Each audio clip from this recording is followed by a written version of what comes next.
Guys পুনৰবাৰ স্বাগতম জনাইছোঁ নাজ কিচেন চেনেললৈ। আজি মই লৈ আহিছোঁ আকৌ এটা নতুন ৰেচিপি। ভিডিঅ'টোৰ আৰম্ভণিতে কওঁ, যদি আপুনি মোৰ চেনেলত নতুন হয় তেনেহ'লে প্লিজ মোৰ চেনেলটো ছাবস্ক্ৰাইব কৰি দিব, লগতে কাষতে থকা বেল আইকনটো বজাই অল কৰি দিব, যাতে মই আহিবলগীয়া ভিডিঅ'সমূহ ন'টিফিকেশ্যনৰ দ্বাৰা পাই থাকে।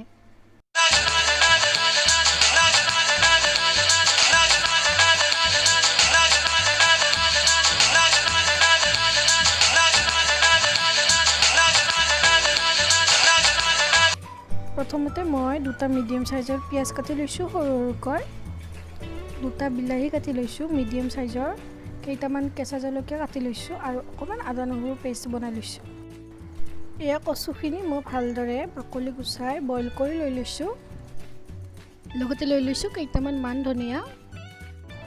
প্ৰথমতে মই মাছখিনিত হালধি আৰু নিমখ সানি লৈ ভালদৰে ফ্ৰাই কৰি ল'ম। সকলোৱে জানে, সেইবাবে মই এইখিনি দেখুৱাই থকা নাই।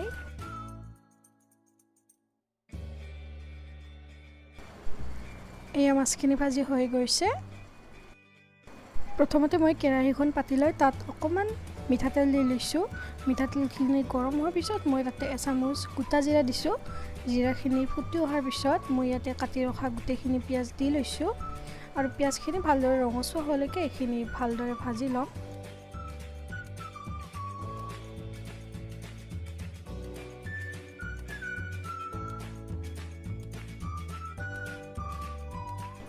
এয়া পিঁয়াজখিনি ৰঙচুৱা হৈ গৈছে। এতিয়া মই ইয়াতে দি লৈছোঁ আদা নহৰু পেষ্টখিনি, আৰু আদা নহৰু কেঁচা গোন্ধটো যোৱালৈকে মই এইখিনি আকৌ এবাৰ ভালকৈয়ে ভাজি ল'ম। তাৰপিছত মই ইয়াতে কাটি ৰখা কেঁচা জলকীয়াখিনিৰ আদাখিনি দি দিছোঁ, বাকীখিনি মই পিছত ব্যৱহাৰ কৰিম। এয়া আমাৰ আদা নহৰু কেঁচা গোন্ধটো নাইকিয়া হৈছে। এতিয়া মই ইয়াতে দি লৈছোঁ 1.5 চামুচ হালধি গুড়ি, এচামুচ জিৰা গুড়ি, এচামুচ ধনিয়া গুড়ি আৰু সোৱাদ অনুসৰি নিমখ। এইখিনি এবাৰ ভালদৰে লৰাই ল'ম। লগতে দি লৈছোঁ মই এচামুচ জলকীয়া গুড়ি। জলকীয়াটো আপোনালোকে সোৱাদ অনুসৰি কম বেছি কৰি ল'ব পাৰে। আৰু মছলাখিনিৰ গোন্ধটো যোৱালৈকে মই এইখিনি এনেদৰে ভালকৈ ভাজি ল'ম। এয়া আমাৰ মছলাখিনি ভাজি হৈ গৈছে। এতিয়া মই ইয়াতে কাটি ৰখা গোটেইখিনি বিলাহী দি দিম আৰু বিলাহীখিনি ভালদৰে গলি যোৱালৈকে এইখিনি মই এনেকৈয়ে ভাজি ল'ম। জুইৰ ফ্লেমটো মই মিডিয়াম কৰি ৰাখিছোঁ। আপোনালোকে যদি বিচাৰে তেতিয়াহ'লে বিলাহীখিনি মিক্সিত পেষ্ট বনাই দিব পাৰে। বিলাহীখিনি গলি অহালৈকে মই এইখিনি ঢাকোন লগাই জুইৰ ফ্লেমটো মিডিয়াম কৰি এনেকৈয়ে ঢাকি ৰাখিম।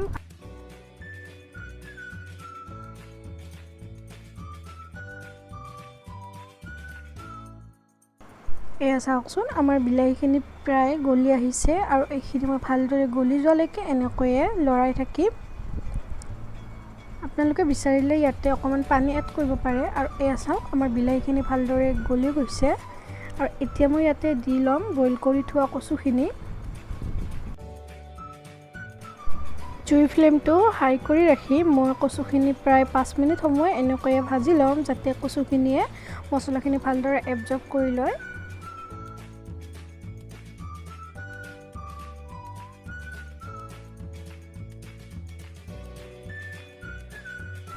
এয়া চাওকচোন, মই কচুখিনি ভালদৰে ভাজি লোৱাৰ পিছত এনেকুৱা ধৰণৰ হৈ গৈছে। আৰু এতিয়া এইখিনি ভাজি লোৱা হৈ গৈছে। মই ইয়াতে পানী এড কৰিম। পানীখিনি আপোনালোকে জোখমতে প্ৰয়োজন অনুসৰি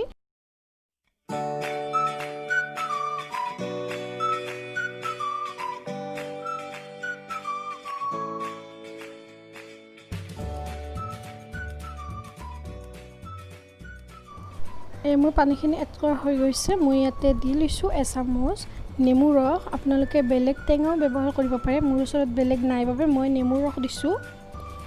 এবাৰ ভালকৈ লৰাই ল'ম। মই এইখিনি ভালদৰে উতলিবলৈ দিম। এয়া চাওকচোন, আমাৰ তৰকাৰীখন উতলি আহিছে। এতিয়া মই ইয়াতে দি ল'ম ফ্ৰাই কৰি থোৱা মাছখিনি, লগতে দি লৈছোঁ মই বাকী ৰখা কেঁচা জলকীয়াখিনি। তেতিয়া ফ্লেভাৰটো ধুনীয়া আহে। আৰু এতিয়া তৰকাৰীখন ভালকৈ উতলা অহালৈকে মই এনেকৈয়ে জুইটো হাই কৰি ৰাখি দিম। এয়া তৰকাৰীখন হৈ গৈছে। তৰকাৰীখন উতলা অহাৰ পিছত মই ইয়াতে কাটি ৰখা মান ধনিয়াখিনিও দি লৈছিলোঁ আৰু এয়া চাওক দেখিবলৈ কিমান ধুনীয়া হৈছে খাবলৈ বিৰাট টেষ্টি হয় আপোনালোকে যদি কেতিয়াও খোৱা নাই এই পদ্ধতিত এবাৰ বনাই খাই চাব বহুত টেষ্টি হয় যদি ভিডিঅ'টো ভাল লাগিলে তেনেহ'লে প্লিজ লাইক কমেণ্ট আৰু শ্বেয়াৰ কৰিব আৰু যদি মোৰ চেনেলত নতুন হয় তেনেহ'লে প্লিজ মোৰ চেনেলটো ছাবস্ক্ৰাইব কৰি দিব লগতে কাষতে থকা বেল আইকনটো বজাই অল কৰি দিব যাতে মোৰ আহিবলগীয়া ভিডিঅ'সমূহ নটিফিকেশ্যনৰ দ্বাৰা পাই থাকে